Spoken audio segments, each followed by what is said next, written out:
Inspire பண்ற மாதிரி. When there is a beauty in the character, there will be harmony in the home. When there is a harmony in the home, there will be a order in the nation. When there is a order in the nation, there will be a peace in the world. நமது நாட்டையே வளர்ந்த நாடாக, வல்லரசு நாடாக நீங்கள் மாற்றணும். அதெல்லாம் உங்ககிட்ட தான் இருக்கு. 2020 இந்தியா வல்லரசு ஆகும் என்ற கனவு கண்டேன். ஆனால் உங்களால் 2030 கண்டிப்பாக இந்தியா வல்லரசு ஆகிவிடும் என்ற நம்பிக்கை இங்கே இருக்கும் குழந்தைகள், இளைஞர்கள் இதற்குள் இருக்கிறது என்பதை நான் கண்கூடாக பார்க்கிறேன். அனைவருக்கும் வாழ்த்துக்கள். நன்றி, வணக்கம், ஜெய் ஹிந்த். நன்றி. தேங்க்யூ.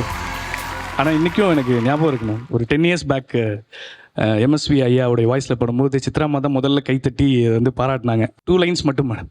மழைக்காகத்தான் மேகம், கலைக்காகத்தான் நீயும், உயிர் கலந்தாடுவோம் நாளும். மகனேவா நீ சொந்த காலிலே நில்லு, தலை சுற்றும் பூமியை வெல்லு. மணி இது அப்பன் சொல்லியே சொல்லு. மகனேவா. எல்லாருக்கும் நன்றி. வரட்டுமா?